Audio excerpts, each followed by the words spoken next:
أعوذ بالله من الشيطان الرجيم بسم الله الرحمن الرحيم حتى إذا جاء أحدهم الموت قال رب ارجعون لعلي أعمل صالحا فيما تركت كلا إنها كلمة هو قائلها ومن ورائهم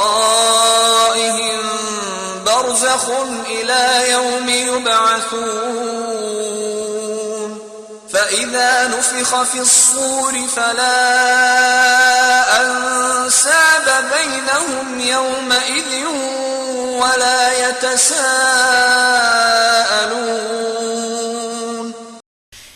السلام عليكم ورحمة الله وبركاته إن الحمد لله نحمده ونستعينه ونستغفره ونعوذ بالله من شرور أنفسنا ومن سيئات أعمالنا من يهده الله فلا مضل له ومن يضلل فلا هادي له وأشهد أن لا إله إلا الله وحده لا شريك له وأشهد أن محمدا عبده ورسوله يا أيها الذين آمنوا اتقوا الله حق تقاته ولا تموتن إلا وأنتم مسلمون يا أيها الناس اتقوا ربكم الذي خلقكم من نفس واحدة وخلق منها زوجها وبث منهما رجالا كثيرا ونساء واتقوا الله الذي تساءلون به والأرحام إن الله كان عليكم رقيبا يا أيها الذين آمنوا اتقوا الله وقولوا قولا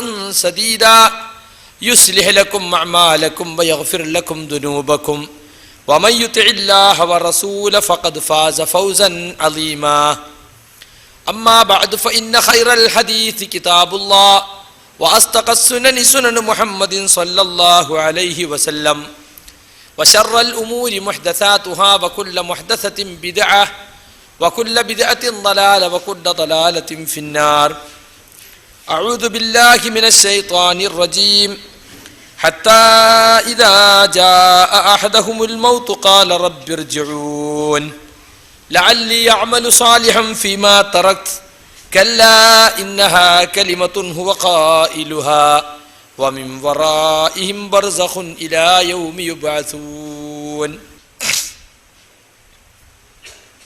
പ്രിയമുള്ള സഹോദരി സഹോദരന്മാരെ, ഈ വാക്കുകൾ ശ്രദ്ധിക്കാനെത്തിയിട്ടുള്ള നല്ലവരായ ശ്രോതാക്കളെ, സുഹൃത്തുക്കളെ, പരമകാരുണികനും കരുണാനിധിയുമായ ഈ പ്രപഞ്ചത്തെ ആകമാനം താളക്രമം തെറ്റാതെ നിയന്ത്രിച്ചു കൊണ്ടിരിക്കുന്ന നമ്മുടെ സൃഷ്ടാവും സംരക്ഷകനുമായ അല്ലാഹു സുബ്ഹാനഹു വ തആലയെ ജീവിതത്തിൻ്റെ എല്ലാ മേഖലകളിലും സൂക്ഷിച്ചുകൊണ്ട് അവൻ്റെ നിയമനിർദ്ദേശങ്ങൾ കഴിവിൻപടി ജീവിതത്തിൽ പാലിച്ചുകൊണ്ട് അവസാന നിമിഷം വരെ പരിശുദ്ധ ദീനുൽ ഇസ്ലാമിൽ ഉറച്ചു നിൽക്കുവാൻ, തഖ്വയിൽ അധിഷ്ഠിതമായി നിലകൊള്ളുവാൻ ഈ പറയുന്ന ഞാനും കേൾക്കുന്ന നിങ്ങൾ ഓരോരുത്തരും ആത്മാർത്ഥമായി പരിശ്രമിക്കണമെന്ന് ആമുഖമായി ഗൗരവപൂർവ്വം ഉണർത്തുകയാണ്. മാസം തോറും ISM മേഖലാ കമ്മിറ്റി സംഘടിപ്പിച്ചു വരുന്ന വിജ്ഞാനവേദിയിലാണ് നാം ഇപ്പോൾ ഒരുമിച്ച് കൂടിയിട്ടുള്ളത്. ഓരോ മാസവും ഇസ്ലാമികമായ പ്രത്യേക വിഷയങ്ങൾ തിരഞ്ഞെടുത്ത് ആളുകൾക്ക് ദീനീ വിഷയങ്ങളെപ്പറ്റി അവബോധമുണ്ടാക്കുക, തികഞ്ഞ ധാരണയുണ്ടാക്കുക എന്നാണ് ഈ പരിപാടി കൊണ്ട് ISM സംസ്ഥാന കമ്മിറ്റി ലക്ഷ്യമാക്കുന്നത്. നമ്മളെ സംബന്ധിച്ചിടത്തോളം ശർഈയായ വിജ്ഞാനം സമ്പാദിക്കുക എന്നത് ഒരു പുണ്യമായി അല്ല, കൂലി കിട്ടുന്ന ഒരു ഇബാദത്തായി കാണുന്നവരാണ് നാം. അതുകൊണ്ട് തന്നെ സഹോദര സഹോദരിമാരോട് എനിക്ക് പറയാനുള്ളത്, ഇത്തരം സദസ്സുകളിൽ നാം ഇരിക്കുമ്പോൾ നമ്മുടെ നിയ്യത്ത് അതായിരിക്കണം. അള്ളാഹുവിൻ്റെ ദീനിനെക്കുറിച്ച് വല്ലതും പഠിക്കുക, ഒരായത്തോ ഒരു ഹദീസോ ഒരു കർമ്മശാസ്ത്ര മസ്അലയോ ദീനുമായി ബന്ധപ്പെട്ട എന്തെങ്കിലും ഒരു വിജ്ഞാന ശകലം അത് നേടിയെടുക്കുക എന്നത് ഒരു പുണ്യകരമായ പ്രവർത്തനമാണ് എന്ന് മനസ്സിലാക്കിക്കൊണ്ടാണ് ഞാനിവിടെ വന്നിട്ടുള്ളത്. ആ നിയ്യത്തിലാണ് ഞാനിവിടെ ഇരിക്കേണ്ടത് എന്ന് നിങ്ങൾക്ക് ഓരോരുത്തർക്കും ബോധമുണ്ടാകണം. എങ്കിൽ മാത്രമേ ഈ സമയം എന്തിനു വേണ്ടി ചെലവഴിച്ചു എന്ന് ചോദിക്കുമ്പോൾ നമുക്ക് അള്ളാഹുവിൻ്റെ അടുക്കൽ വളരെ തൃപ്തികരമായ ഒരു മറുപടി പറയാൻ സാധിക്കുകയുള്ളൂ. മറ്റൊരു കാര്യം ആമുഖമായി എനിക്ക് ഓർമ്മപ്പെടുത്താനുള്ളത്, നമ്മുടെ ദീൻ, പരിശുദ്ധ ദീനുൽ ഇസ്ലാം, അത് കേട്ടുകേൾവിയുടെ അടിസ്ഥാനത്തിൽ ഉൾക്കൊള്ളേണ്ട ഒരു മതമല്ല. പാരമ്പര്യമായി അച്ഛനമ്മമാരിൽ നിന്നോ മുത്തശ്ശനിൽ നിന്നോ മുത്തശ്ശിയിൽ നിന്നോ നാട്ടുകാരിൽ നിന്നോ കേട്ടുകേൾവിയുടെ അടിസ്ഥാനത്തിൽ വിശ്വസിക്കുകയും ആചരിക്കുകയും ചെയ്യേണ്ടതല്ല ഇസ്ലാം മതം.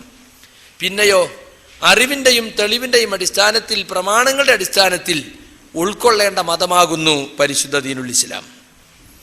ഈ വിഷയം, നമ്മൾ ഇന്ന് ചർച്ച ചെയ്യുന്ന ഈ വിഷയം, ഖബർ അഥവാ ബർസഖ്, അത് നമ്മുടെ അഖീദയുമായി ബന്ധപ്പെട്ട വിഷയമാണ്, നമ്മുടെ വിശ്വാസവുമായി, ഈമാനുമായി ബന്ധപ്പെട്ട വിഷയമാണ്.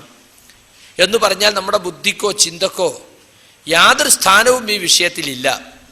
പ്രമാണത്തിൽ എന്തു വന്നിട്ടുണ്ടോ അത് അപ്പടി സ്വീകരിക്കുകയല്ലാതെ അവിടെ നമ്മുടെ നിഗമനങ്ങൾക്കോ നമ്മുടെ ഗവേഷണങ്ങൾക്കോ നിരീക്ഷണ പരീക്ഷണങ്ങൾക്കോ ഒന്നും യാതൊരു സ്ഥാനവും ഇല്ല.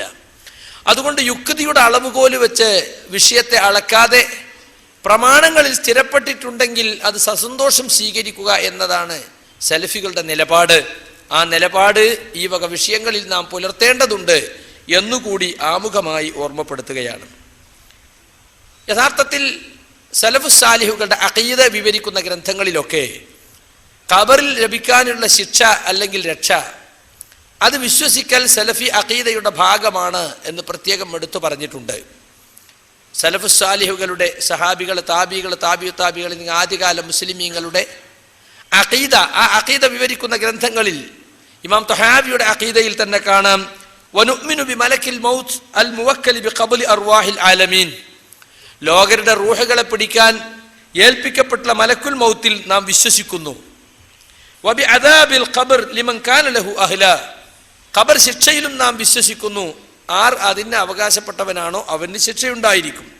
വസുആലി മുൻകരിൻ വനകീരിൻ ഫി ഖബ്രിഹി, മുൻകറും നകീറും അവന്റെ ഖബറിൽ ചോദ്യം ചെയ്യുമെന്നും, അൻ റബ്ബിഹി അവന്റെ റബ്ബിനെ കുറിച്ച്, വദീനിഹി അവന്റെ ദീനിനെ കുറിച്ച്, വനബിഹി അവന്റെ നബിയെ കുറിച്ച്, അലാ മാ ജാഅത് ബിഹിൽ അഖ്ബാറു അൻ റസൂലില്ലാഹി സ്വല്ലല്ലാഹു അലൈഹി വസല്ലം വഅനി സ്വഹാബത്തി റിദ്വാനുല്ലാഹി അലൈഹിം, റസൂലുള്ളാഹി സ്വല്ലല്ലാഹു അലൈഹി വസല്ലമയിൽ നിന്ന് വന്നിട്ടുള്ള ഹദീസുകളുടെയും സഹാബികളിൽ നിന്ന് വന്നിട്ടുള്ള അഥറിന്റെയും അടിസ്ഥാനത്തിൽ ഇതിലെല്ലാം നാം വിശ്വസിക്കുന്നു. അപ്പൊ സലഫുകളുടെ അഖീദയിൽപ്പെട്ടതാണ് ഖബറിൽ ശിക്ഷ അർഹിക്കുന്നവന് ശിക്ഷയുണ്ട്, ശിക്ഷയിൽ നിന്ന് രക്ഷപ്പെട്ട് രക്ഷ കിട്ടുന്നവർക്ക് രക്ഷയുമുണ്ട്. അവിടെ മുൻകർ നക്കീർ എന്ന രണ്ട് മലക്കുകൾ വന്ന് ചോദ്യം ചെയ്യും, തന്റെ റബ്ബേതാണ്, ദീനേതാണ്, നബി ഏതാണ്. ഇതെല്ലാം ഹദീസുകളിൽ വന്നിട്ടുള്ള കാര്യമാണ്. വൽ ഖബ്റു റൗളത്തും മിൻ റിയാദിൽ ജന്ന ഔ ഹുഫ്റത്തും മിൻ ഹുഫരിൻ നീറാൻ, ഖബർ ഒന്നുകിൽ സ്വർഗത്തോപ്പുകളിൽപ്പെട്ട ഒരു സ്വർഗത്തോപ്പായി മാറും, അല്ലെങ്കിൽ അത് നരകക്കുണ്ടുകളിൽപ്പെട്ട കുഴികളിൽപ്പെട്ട ഒരു കുഴിയായി മാറും. ഇത് രണ്ടിലൊന്നാണ് വരാൻ പോകുന്നത് എന്നും ആ ഗ്രന്ഥത്തിൽ ഇമാം തഹാവി വിവരിച്ചിട്ടുണ്ട്. അഹ്ലുസുന്നയുടെ ആദർശം, അഖീദ അംഗീകരിക്കുന്ന ഒരൊറ്റ ആൾക്കും ഖബറിലെ രക്ഷാശിക്ഷകളെ നിഷേധിക്കുവാൻ കഴിയുകയില്ല. കാരണം മുതവാത്തിറായ ഹദീസുകൾ കൊണ്ട് സ്ഥിരപ്പെട്ടതാണ് ഈ വിഷയം. മുതവാത്തിറായ ഹദീസ് എന്ന് എന്താ? അനേകം പരമ്പരകളിലൂടെ ധാരാളം സഹാബികളിൽ നിന്ന് ഉദ്ധരിക്കപ്പെടുകയും അനിഷേധ്യമാം വിധം, ആർക്കും തള്ളിക്കളയാൻ കഴിയാത്ത വിധം അറിയപ്പെടുകയും ചെയ്ത ഹദീസുകൾക്കാണ് മുതവാത്തിർ എന്ന് പറയുന്നത്. ഹദീസുകളെ കൂട്ടത്തിൽ വളരെ കുറച്ച് ശതമാനം, 5-10% മുതവാത്തിർ വരുള്ളൂ, ബാക്കിയൊക്കെ മുതവാത്തിർ അല്ലാത്ത ആഹാദുകളാണ്. അപ്പൊ മുതവാത്തിറായ ഹദീസ് കൊണ്ട് സ്ഥിരപ്പെട്ട അഖീദയിൽപ്പെട്ടതാണിത്.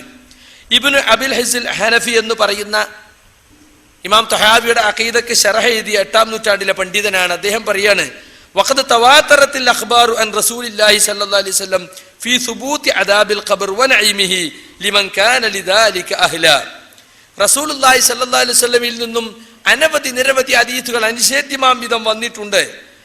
ഖബർ ശിക്ഷയെയും ഖബർ രക്ഷയെയും സ്ഥാപിച്ചുകൊണ്ട് അതിന് അവകാശപ്പെട്ട ആളുകൾക്ക്.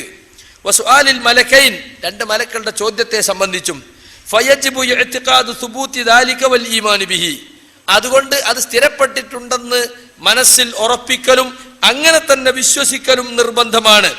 വലാ തതകല്ലം ഫീ കൈഫിയതിഹി, അതിന്റെ രൂപത്തെക്കുറിച്ച് നീ സംസാരിക്കരുത്, അതെങ്ങനെയാണെന്ന് ചോദ്യം പാടില്ല. ഇത് ലൈസ ലിൽ അഖ്ലി വുഖൂഫുൻ അലാ കൈഫിയതിഹി, കാരണം മനുഷ്യന്റെ ബുദ്ധി കൊണ്ട് അതിന്റെ രൂപം മനസ്സിലാക്കാൻ സാധ്യമല്ല. ലികൗനിഹി ലാ അഹ്ദ ലഹു ബിഹി ഫീ ഹാദദ്ദാർ. കാരണം ഈ ലോകവുമായി അതിന് യാതൊരു ബന്ധവുമില്ല. ഈ ലോകവുമായി മനുഷ്യൻ പരിചയപ്പെട്ട വിഷയങ്ങളുമായി താരതമ്യപ്പെടുത്തി ചിന്തിക്കാൻ പറ്റിയൊരു വിഷയമല്ല അത്. അതുകൊണ്ട് ബുദ്ധിക്ക് അതിൽ ഒരു സ്ഥാനവുമില്ല.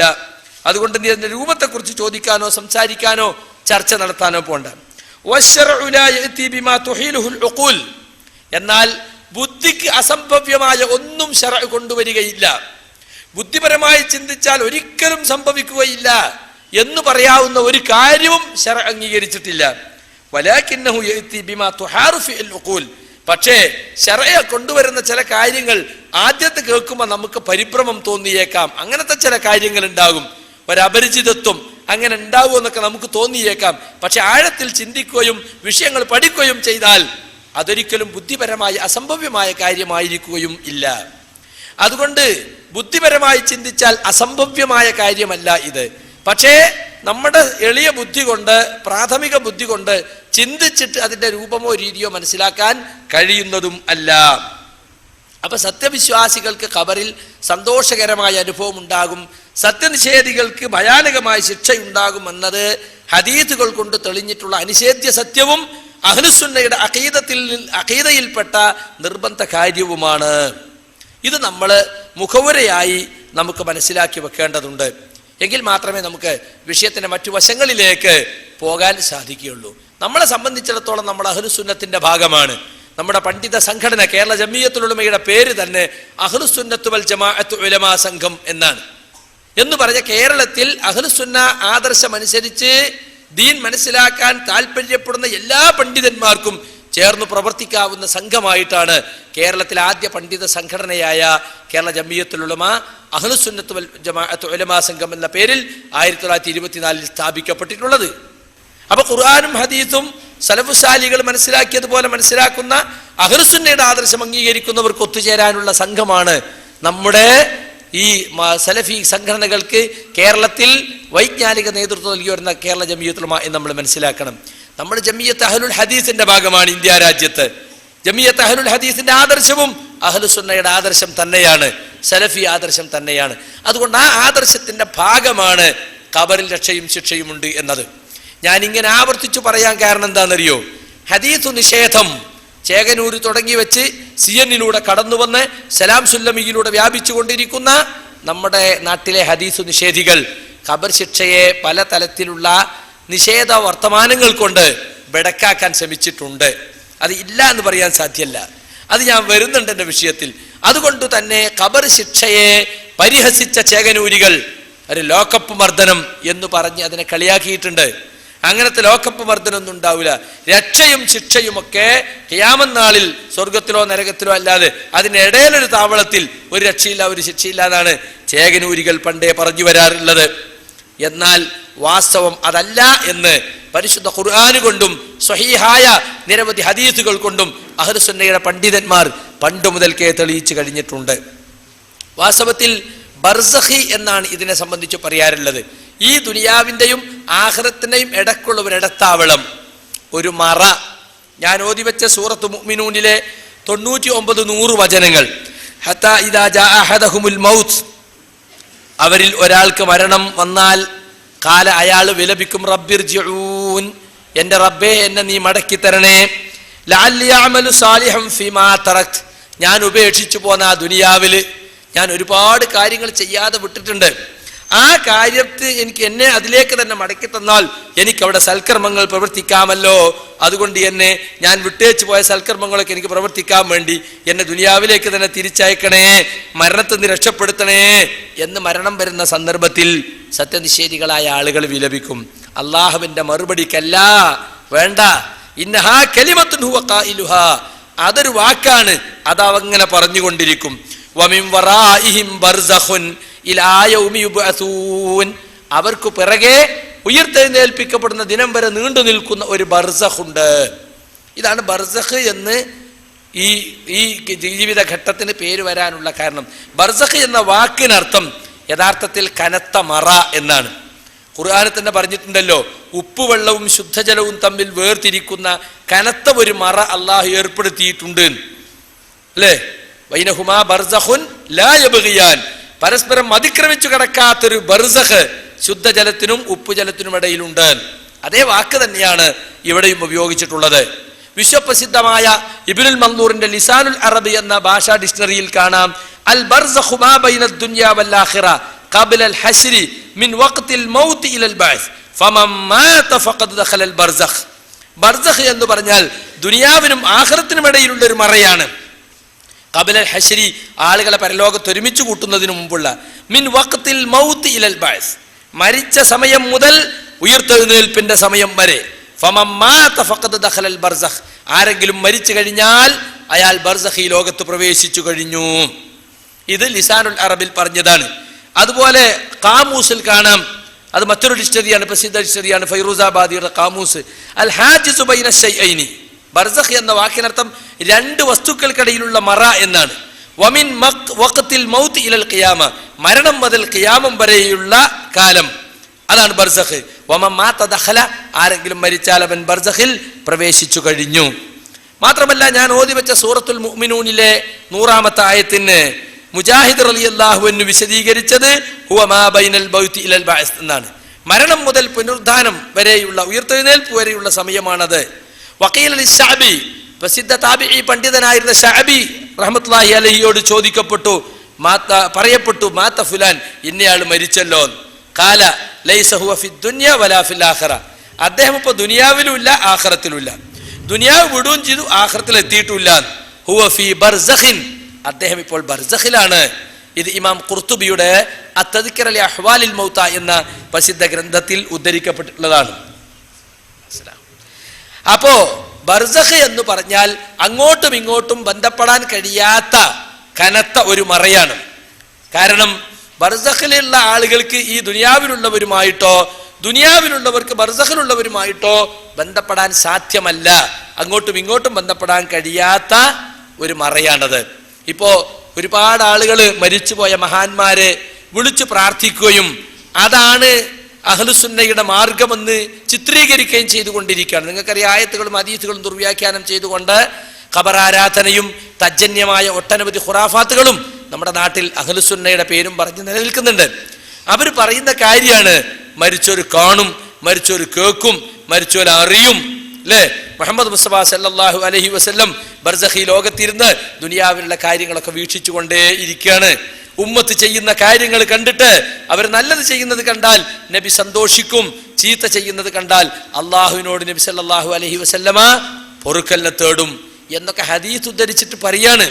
നിങ്ങൾ കേട്ടിട്ടുണ്ടാവും അങ്ങനെയുള്ള പ്രസംഗങ്ങളൊക്കെ.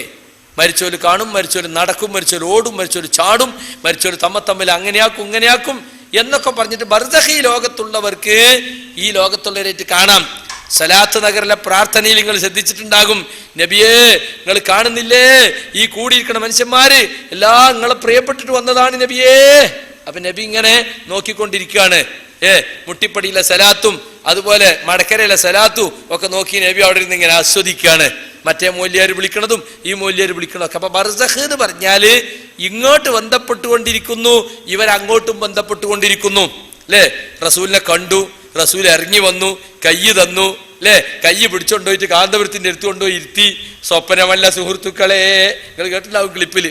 അപ്പൊ അങ്ങനെയാണ് റസൂൽ ഇപ്പോഴും എന്ത് ചെയ്യുന്നുണ്ട്, റസൂലുള്ളാഹി സ്വല്ലല്ലാഹു അലൈഹി വസല്ലം ഈ ദുനിയാവിൽ തന്നെ ഇവരോടൊപ്പം ജീവിച്ചിരിക്കുന്നു. മൗലൂദ് ആരംഭിക്കുമ്പോ എണീറ്റ് നിന്നിട്ട് റസൂലുള്ളാഹിക്ക് ഒരു 18 സലാമുണ്ട്. അല്ലേ, അസ്സലാമു അലൈക സൈനൽ അംബിയാഇ, അസ്സലാമു അലൈക അത്ഖൽ അത്ഖിയാഇ, അംബിയാക്കൾക്ക് അലങ്കാരമായ നബിയെ നിങ്ങൾക്ക് അല്ലാഹുവിന്റെ രക്ഷ ഉണ്ടാകട്ടെ, ഭക്തന്മാരിൽ ഏറ്റവും ഭക്തരായ നബിയെ നിങ്ങൾക്ക് അല്ലാഹുവിന്റെ രക്ഷ ഉണ്ടാകട്ടെ എന്ന് എണീറ്റ് നിന്നിട്ട് 18 സലാമുള്ള സലാം ബെയ്ത്ത് കൊണ്ടാണ് മൗലൂദ് തുടങ്ങുന്നത്. എന്തിനാടോ എണീറ്റ് നിൽക്കുന്നത്? റസൂലുള്ള ഹാജരായിട്ടുണ്ട്. റസൂലുള്ള ഹാജരായ സന്ദർഭത്തിൽ സാധുവായ എനിക്ക് റസൂലുള്ളാഹിന്റെ മുമ്പിൽ ഇരിക്കാൻ പറ്റുമോ? അതുകൊണ്ട് റസൂലുള്ളാഹിനെ ബഹുമാനിച്ച് എണീറ്റ് നിന്നതാണ്. അപ്പൊ എന്താ ഖൗമിന്റെ വിശ്വാസം? അള്ളാഹുവിന്റെ റസൂല് 1400 കൊല്ലം മുമ്പ് വഫാത്തായിട്ടുണ്ടെങ്കിലും ഇന്നും എല്ലാ മൗലീദ് സദസ്സുകളിലും അദ്ദേഹം ഹാജരായി കൊണ്ടിരിക്കുന്നു. അതാണ് ഈ ഖൗമിന്റെ വിശ്വാസം. അപ്പൊ ബർസഖിനെ സംബന്ധിച്ച് വളരെ തെറ്റായ ധാരണയാണ് നമ്മുടെ സമൂഹത്തിൽ നിലനിൽക്കുന്നത്. അമ്പിയാക്കൾ ബർസഖി ലോകത്ത് ജീവിച്ചിരിക്കുന്നു എന്ന ഹദീസുകൾ അത് യഥാർത്ഥത്തിൽ ഈ ലോകത്തെ ജീവിതവുമായി ബന്ധപ്പെട്ട ഒരു ജീവിതമേ അല്ല. അമ്പിയാക്കളുടെ ശരീരങ്ങൾ മണ്ണ് തിന്നുകയില്ല. ഇന്നല്ലാഹ ഹറമ അലൽ അർളി അൻ തഅകുല അജ്സാദൽ അംബിയായി. അമ്പിയാക്കളുടെ ശരീരം മണ്ണ് തിന്നുന്നതിനെ അള്ളാഹു ഭൂമിക്ക് ഹറാമാക്കിയിട്ടുണ്ട്. അതെല്ലാം സഹിഹായ ഹദീസാണ്, അതിലൊന്നും യാതൊരു തർക്കമല്ല. പക്ഷെ അമ്പിയാക്കളുടെ ശരീരം മണ്ണ് തിന്നൂല എന്നതുകൊണ്ട് അവർ വിളിച്ചാൽ കേൾക്കുന്നോ, അവരിങ്ങോട്ട് കാണുന്നുണ്ടെന്നോ, അവരറിയുന്നുണ്ടെന്നോ, അവർക്ക് ഉത്തരം ചെയ്യാൻ സാധിക്കുന്ന ഒന്നും അതുകൊണ്ട് തെളിയുകയില്ല. അതെല്ലാം ഗൈബിയായ വിഷയങ്ങളാണ്. ഗൈബിയായ വിഷയങ്ങളിൽ പ്രമാണങ്ങളിൽ എന്തു വന്നോ അത് മാത്രമേ യഥാർത്ഥത്തിൽ സാധിക്കുള്ളൂ. ഇപ്പൊ നമുക്കറിയാം, സൂറത്ത് യാസീനിൽ ഒരാളുടെ ചരിത്രം പറയുന്നുണ്ട്. ഹബീബുൻ നജ്ജാർ എന്നാണ് മുഫസ്സിറുകൾ അദ്ദേഹത്തിന് പേര് കൊടുത്തിട്ടുള്ളത്, അല്ലേ? പ്രവാചകന്മാരെ വിശ്വസിക്കണം എന്ന് ജനങ്ങളോട് വന്ന് ഉപദേശിച്ചപ്പോൾ ജനങ്ങൾ അയാൾ അടിച്ചു കൊന്നു, അല്ലേ? അടിച്ചു കൊന്നിട്ട് അവസാനം അദ്ദേഹം ബർസഖി ലോകത്തെത്തിയിട്ട് വിലപിക്കുന്ന കാര്യമാണ്, യാ ലൈത ഖൗമി യഅലമൂൻ ബിമാ ഗഫറ ലി റബ്ബി വജഅലനി മിനൽ മുക്രമീൻ. അദ്ദേഹത്തിന് അവിടെ അള്ളാഹു പല സ്ഥാനങ്ങളും പദവികളൊക്കെ കൊടുത്തപ്പോൾ എൻ്റെ ജനത അറിഞ്ഞിരുന്നെങ്കിൽ, എന്നെ അടിച്ചു കൊന്ന ആ കൗമ് അറിഞ്ഞിരുന്നെങ്കിൽ, എൻ്റെ റബ്ബ് എനിക്ക് പുറത്തു തന്നതും ആദരിക്കപ്പെടുന്നവരെ കൂട്ടത്തിൽ അള്ളാഹു എന്നെ ഉൾപ്പെടുത്തിയതും ആ കൗമൊന്ന് അറിഞ്ഞിരുന്നെങ്കിൽ. കൗമിനെ അറിയിക്കാൻ യാതൊരു കോലമല്ല. അപ്പൊ അള്ളാഹിനോട് പറയണം, അള്ളാഹുവെ നീ അറിയിക്കണേ. കണ്ടോ? അപ്പൊ ബർസഖി ലോകത്തുള്ളവർക്ക് ഇങ്ങോട്ട് ബന്ധപ്പെടാൻ യാതൊരു മാർഗവുമില്ല. അതുപോലെ തന്നെ നമുക്ക് ബർസഖി ലോകത്തുള്ളവരോട് അങ്ങോട്ട് ബന്ധപ്പെടാനും യാതൊരു നിവൃത്തിയില്ല. അവർ മരിച്ച് ബർസഖിലേക്ക് നീങ്ങിക്കഴിഞ്ഞാൽ ഒരു കനത്ത മറയാണ്. ആ മറക്കപ്പുറത്ത് എന്താ നടക്കുന്നത് നമുക്ക് അറിഞ്ഞുകൂടാ, ഇവിടെ എന്താ നടക്കുന്നത് അവർക്കും അറിഞ്ഞുകൂടാ. അതും കൂട്ടത്തിൽ നമ്മൾ മനസ്സിലാക്കി വെക്കണം. പിന്നെ ഞാൻ നേരത്തെ പറഞ്ഞതുപോലെ ഖിയാമത്ത് നാളിലാണ് രക്ഷാശിക്ഷകളൊക്കെ. അതിനു മുമ്പ് ശിക്ഷയോ രക്ഷയോ ഇല്ലേ ഇല്ല എന്നൊരു വാദം ചേകനൂരികൾക്കുണ്ട്. അത് മുമ്പേ ചില ആളുകൾ, ഈ ഫിലോസഫർമാരും അതുപോലെ മുഅ്തസിലത്തിന്റെ വാദങ്ങളും ഒക്കെ ഉൾപ്പെടുത്തിയിട്ട് പല കാലത്തായി പലരും പറഞ്ഞു വരത്തിയിട്ടുള്ള ഒന്നാണ്. വാസ്തവത്തിൽ ഖബറിലെ അനുഭവങ്ങളെക്കുറിച്ചുള്ള വിശദാംശങ്ങൾ നമുക്ക് ലഭിക്കുന്നത് ഹദീസുകളിൽ നിന്നാണെങ്കിലും പരിശുദ്ധ ഖുർആനിൽ അതിൻ്റെ വ്യക്തമായ സൂചനകൾ തന്നെ നമുക്ക് കാണാൻ സാധിക്കും. ഇപ്പോൾ അഹ്ലുസുന്നത്തിന് ഖുർആൻ കഴിഞ്ഞാൽ ഏറ്റവും വലിയ പ്രമാണമായ സഹീഹുൽ ബുഖാരി. ആ സഹീഹുൽ ബുഖാരിയിൽ ഇമാം ബുഖാരി കിതാബുൽ ജനായിസ് എന്ന അധ്യായത്തിൽ 86-ാമത്തെ അധ്യായം, ഉപശീർഷകം ബാബു മാജാ ഫി അദാബിൽ ഖബർ, ഖബർ ശിക്ഷയെ കുറിച്ച് വന്നിട്ടുള്ളത് എന്നൊരു ശീർഷകത്തിൽ തന്നെ അദ്ദേഹം 3 ആയത്തുകൾ ഖബർ ശിക്ഷക്ക്, ഖബറിലെ അനുഭവങ്ങൾക്ക് തെളിവായി കൊടുക്കുകയാണ്. ഒന്ന് സൂറത്ത് അൻആമിലെ 93-ാമത്തെ ആയത്ത്, വ ഖൗലുഹു ബാബു മാജാ ഫി അദാബിൽ ഖബർ എന്നതിൽ കൊടുക്കുകയാണ്, വലൗ തറാ ഇദിൽ ളാലിമൂന ഫി ഗമറാത്തിൽ മൗത്ത് വൽ മലായികത്തു ബാസിത്തു ഐദിയഹും അഖ്രിജു അൻഫുസകും അൽ യൗമ തുജ്സൗന അദാബൽ ഹൂൻ. കണ്ടോ? അക്രമികളായ ആളുകൾ അവരുടെ മരണവെപ്രാളത്തിന്റെ സന്ദർഭത്തിൽ താങ്കൾ അവരെ നോക്കി കണ്ടിരുന്നുവെങ്കിൽ മലക്കുകൾ അവരുടെ കൈകളിങ്ങനെ പരത്തി പിടിച്ചിരിക്കുകയാണ്. എന്നിട്ട് പറയാണ്, നിങ്ങൾ നിങ്ങളുടെ ആത്മാക്കളെ പുറത്താക്കുവീൻ, ഇന്ന് നിങ്ങൾ നിന്നയുടെ ശിക്ഷയാണ് നിങ്ങൾക്ക് പ്രതിഫലമായി നൽകാൻ പോകുന്നത്. നമ്മൾ പല ഖുത്ബകളിലും കേട്ടിട്ടുള്ളതാണ്, സത്യവിശ്വാസികളുടെ മരണവും സത്യനിഷേധികളുടെ മരണവും ഒരുപോലെ ആയിരിക്കില്ല, അല്ലേ? സത്യവിശ്വാസികൾക്ക് മരണം അടുക്കുന്ന സന്ദർഭത്തിൽ അല്ലാഹു സുബ്ഹാനഹു വ തആല മലക്കുൽ മൗത്തിനെയും മറ്റ് അതോടൊപ്പം കുറേ മലക്കുകളും കൂടി വരും. അവർ നല്ല ശുഭ്രവസ്ത്രധാരികളായി സുഗന്ധം പൂശിക്കൊണ്ടൊക്കെയാണ് വരുന്നത്, അല്ലേ? അവരിങ്ങനെ കണ്ടെത്താവുന്ന ദൂരത്തൊക്കെ ഇരിക്കും. എന്നിട്ട് മലക്കുൽ മൗത്ത് തലക്ക് പുറത്തിരുന്നിട്ട് ആ ആത്മാവിനോട് ഇങ്ങ് പുറപ്പെടാൻ പറയുമ്പോൾ കൂജയിൽ നിന്ന് ജലം ഒഴുകി വരുന്നത് പോലെ ഒഴുകി വരും. അങ്ങനെ മലക്കുൽ മൗത്തിന്റെ കയ്യിൽ വരും. അങ്ങനെ നല്ല സുഗന്ധത്തിൽ പൊതിഞ്ഞ് മേലോട്ട് കൊണ്ടുപോകും. ആകാശങ്ങൾ കടന്ന് 7-ാം ആകാശം വരെ പോകും. നല്ല വ്യക്തിയാണെങ്കിൽ മലക്കുൽ മൗത്തും മലക്കുകളുടെ ഒരു സംഘം തന്നെ വന്നിട്ട് തലക്ക് പുറത്തിരുന്നിട്ട് ഇങ്ങോട്ട് വിളിക്കുമ്പോൾ കൂജയിൽ നിന്ന് ജലം ഒഴുകി വരുന്നത് പോലെ ഒഴുകി വരുമെന്നും, യാ അയ്യത്തുഹൻ നഫ്സുൽ മുത്മഇന്ന ഇർജി ഇലാ റബ്ബിക റാളിയതൻ മർളിയ, സമാധാനം പ്രാപിച്ച ആത്മാവെ തൃപ്തി നേടിക്കൊണ്ടും തൃപ്തി ആർജിച്ചുകൊണ്ടും പുറപ്പെട്ടുകൊള്ളുക എന്നൊക്കെ പറഞ്ഞത് നിങ്ങൾ പലപ്പോഴും ഖുതുബയിൽ കേട്ടു. അതിന് നേരെ വിപരീതവും എന്ത്? സത്യനിഷേധിയാണെങ്കിൽ ആ റോഹിനെ പുറത്തെടുക്കാൻ വളരെ പ്രയാസപ്പെടുന്നു, അല്ലേ? ധാരാളം കണകളുള്ള ഒരു ഇരുമ്പുതണ്ട് വലിയ ഒരു പഞ്ഞിക്കെട്ട്, നനഞ്ഞ പഞ്ഞിക്കെട്ടിനകത്ത് നിന്ന് വലിച്ചൂരിയെടുക്കുമ്പോൾ എന്ത് വിഷമുണ്ടാവോ അങ്ങനെയായിരിക്കും. മാത്രമല്ല യദ്രിബൂന വുജൂഹും വഅദ്ബാറഹും, അവരുടെ മുഖവും അവരുടെ പിൻഭാഗവും ഒക്കെ മലക്കുകൾ അടിച്ചടിച്ച് പാകപ്പെടുത്തുമെന്നും ഒക്കെ ഖുർആനിൽ വന്നിട്ടുള്ളതാണ്. അതുമായി ബന്ധപ്പെട്ട ഒരായത്താണ് ബർസഖിന് തെളിവായിട്ട് ഇമാം ബുഖാരി ഇവിടെ എടുത്തു കൊടുത്തത്. കാരണം മരിക്കുന്ന സന്ദർഭത്തിൽ, മരണം കഴിഞ്ഞതോടുകൂടി അവർ ബർസഖിൽ പ്രവേശിച്ചല്ലോ, അപ്പോൾ അടിച്ചടിച്ച് പാകപ്പെടുത്താൻ മലക്കുകൾ ഇങ്ങനെ കൈകൾ നീട്ടിപ്പിടിച്ചിട്ട് ഇങ്ങോട്ട് പുറത്തെടുക്കൂ നിങ്ങൾ ആത്മാക്കളെ എന്ന് പറയുന്ന ആയത്ത്. ഇത് മറവ് ചെയ്യുന്നതിന് മുമ്പുള്ള ശിക്ഷയാണെങ്കിലും അന്ത്യനാളിന് മുമ്പുള്ള ശിക്ഷ എന്ന നിലക്ക്, ബർസഖി കാലത്തുള്ള ശിക്ഷ എന്ന നിലക്കാണ് ഇമാം ബുഖാരി ഇത് കൊണ്ടുവന്നിട്ടുള്ളതെന്ന് ഫതുഹുൽ ബാരി അതിന്റെ വിശദീകരണത്തിൽ എടുത്തു പറഞ്ഞിട്ടുണ്ട്. മറ്റൊന്ന് സൂറത്ത് തൗബയിലെ 101-ാമത്തെ ആയത്താണ്. സനുഅദ്ദിബുഹും മർറതൈനി സുമ്മ യുറദ്ദൂന ഇലാ അദാബിൻ അലീം. അവരെ നാം 2 തവണ ശിക്ഷിക്കുന്നതാണ്, പിന്നീട് അവരെ അദാബുൻ അലീം ഗൗരവമേറിയ ശിക്ഷയിലേക്ക് മടക്കപ്പെടുന്നതുമാണ്. ഇതിനെ വിശദീകരിച്ചുകൊണ്ട് ഇബ്നു അബ്ബാസ് റളിയല്ലാഹു അൻഹു എന്നൊരു ഖൗല് ഫതുഹുൽ ബാരിക്കാൻ ഉദ്ധരിച്ചിട്ടുണ്ട്. ഫഫലഹല്ലാഹുൽ മുനാഫിഖീന, ഇവിടെ മുനാഫിഖീങ്ങളെ അല്ലാഹു വഷളാക്കി. ഫഹാദാ അൽ അദാബുൽ അവ്വൽ, ദുനിയാവിലെ ഈ വഷളാക്കലാണ് അവരുടെ 1ാമത്തെ ശിക്ഷ. വൽ അദാബുസ് സാനി അദാബുൽ ഖബർ, 2ാമത്തെ ശിക്ഷയാണ് ഖബർ ശിക്ഷ. അതാണ് സനുഅദ്ദിബുഹും മർറതൈനി, 2 വട്ടം ശിക്ഷിക്കും, പിന്നെ പരലോകത്ത് വേറെയും ശിക്ഷിക്കും എന്ന് ഖുർആൻ പറഞ്ഞത്. അപ്പൊ 2 വട്ടം എന്ന് പറഞ്ഞത് 1 വട്ടം അദാബുൽ ഖബറാണെന്ന് പ്രമുഖ മുഫസ്സിറായ അല്ലാഹുമ്മ അല്ലിംഹുൽ കിതാബ്, അല്ലാഹുവേ ഇദ്ദേഹത്തിന് വേദഗ്രന്ഥവും അതിന്റെ തഅ്വീലും പഠിപ്പിക്കണമെന്ന് റസൂലുള്ളാഹി സ്വല്ലല്ലാഹു അലൈഹി വസല്ലം പ്രത്യേകം ദുആ ചെയ്തിട്ടുള്ള ഹസ്രത്ത് ഇബ്നു അബ്ബാസ് റളിയല്ലാഹു അൻഹു പറഞ്ഞതായിട്ട് ഫതുഹുൽ ബാരി ഉദ്ധരിക്കുകയാണ്. അതുപോലെ ഹസൻ ബസരി റഹ്മത്തുള്ളാഹി അലൈഹി പറഞ്ഞതായി സനുഅദ്ദിബുഹും മർറതൈനി അദാബുൻ ഫിദ് ദുനിയാ വ അദാബുൽ ഖബർ, ദുനിയാവിലൊരു ശിക്ഷയും പിന്നെ ഖബറിലെ ശിക്ഷയും, അതാണ് 2 വട്ടം ശിക്ഷിക്കുമെന്നതിന്റെ ഉദ്ദേശമെന്ന്. അപ്പൊ സലഫുകളൊക്കെ അങ്ങനെയാണ് ആ ആയത്തിനെ മനസ്സിലാക്കിയിട്ടുള്ളത്. അപ്പൊ അതും ഖബർ ശിക്ഷയ്ക്ക് ഖുർആൻ നൽകുന്ന സൂചനയാണ്. 3ാമത്തെ തെളിവ് ഇമാം ബുഖാരി എടുത്തു കൊടുത്തത് വഹാഖ ബി ആലി ഫിർഔന സൂഉൽ അദാബ്, ഫിർഔൻ കുടുംബത്തിന് കടുത്ത ശിക്ഷ അവരെ വലയം ചെയ്തു. അന്നാറു യുറലൂന അലൈഹാ ഗുദുവ്വൻ വഅശിയ്യാ, നരകം, ആ നരകത്തിന് മുമ്പിൽ രാവിലെയും വൈകുന്നേരവും പ്രഭാതത്തിലും പ്രദോഷത്തിലും ഇവർ പ്രദർശിപ്പിക്കപ്പെടുന്നു, കാണിക്കപ്പെടുന്നു. വയൗമ തഖൂമുസ് സാഅതു അദ്ഖിലൂ ആല ഫിർഔന അശദ്ദൽ അദാബ്, അന്ത്യദിനം നിലവിൽ വരുന്ന ദിവസം പറയപ്പെടും, ഫിർഔനെയും കുടുംബത്തെ നിങ്ങൾ പ്രവേശിപ്പിക്കുക, കഠിനമായ ശിക്ഷയിൽ പ്രവേശിപ്പിക്കുക. അപ്പൊ അതിനു മുമ്പുള്ള ശിക്ഷയാണ് ആ പറഞ്ഞത്. രാവിലെയും വൈകുന്നേരവും അവരെ നരകത്തിന് മുമ്പിൽ പ്രദർശിപ്പിക്കുന്നു. അപ്പൊ ഐഹിക ജീവിതം അവസാനിച്ച ശേഷം ബർസഖി ലോകത്ത് നടക്കുന്നതാണ് ഈ പ്രദർശനം. അപ്പൊ അത് ബർസഖിൽ അവർക്കുള്ള ഒരു ശിക്ഷയാണ്. ഇത് സൂറത്ത് ഗാഫിറിലെ 45-46 ആയത്തിലുള്ളതാണ്. ഈ ആയത്ത് ഉദ്ധരിച്ച ശേഷം ഖുർത്തുബി അദ്ദേഹത്തിന്റെ അത്തദിക്റ എന്ന പ്രസിദ്ധ ഗ്രന്ഥത്തിൽ പറഞ്ഞു, ഫഹുവ അദാബുൽ ഖബ്രി ഫിൽ ബർസഖി, അത് ബർസഖിലുള്ള ഖബറിലെ ശിക്ഷയാണ്. 4ാമത്തെ ഒരു തെളിവ് യുസബ്ബിതുല്ലാഹു അല്ലദീന ആമനൂ ബിൽ ഖൗലി സാബിത്ത്, സൂറത്ത് ഇബ്രാഹിമിലെ 27-ാമത്തെ ആയത്ത്. അല്ലാഹു സുബ്ഹാനഹു വ തആല വിശ്വാസികളെ ഉറച്ച വചനം കൊണ്ട് ശക്തിപ്പെടുത്തുന്നതാണ്, ഉറപ്പിച്ചു നിർത്തുന്നതാണ് എന്ന് പറഞ്ഞ ആയത്ത്. ബറാ ഇബ്നു ഹാസിബ് റിപ്പോർട്ട് ചെയ്യുന്ന ഹദീസ് ഇമാം ബുഖാരി തന്റെ സ്വഹീഹിൽ എടുത്തു കൊടുത്തിട്ടുണ്ട്. ഇദാ ഉഖിദൽ മുഅ്മിനു ഫീ ഖബ്രിഹി ഉതിയ സുമ്മ ഷഹിദ അന്ന ലാ ഇലാഹ ഇല്ലല്ലാഹ് വ അന്ന മുഹമ്മദർ റസൂലുള്ളാഹ്, സത്യവിശ്വാസിയെ ഖബറിൽ ചോദ്യത്തിനു വേണ്ടി എഴുന്നേൽപ്പിച്ചിരുത്തിയാൽ അവൻ സാക്ഷ്യം വഹിക്കും അല്ലാഹുവല്ലാതെ ആരാധനക്കർഹനില്ലെന്നും മുഹമ്മദ് നബി അല്ലാഹുവിന്റെ ദൂതനാണെന്നും. ഫദാലിക ഖൗലുഹു യുസബ്ബിതുല്ലാഹു അല്ലദീന ആമനൂ ബിൽ ഖൗലി സാബിത്ത്, ഉറച്ച വചനം കൊണ്ട് വിശ്വാസികളെ അല്ലാഹു ഉറപ്പിച്ചു നിർത്തും എന്ന് പറഞ്ഞത് ഇതാകുന്നു. കണ്ടോ?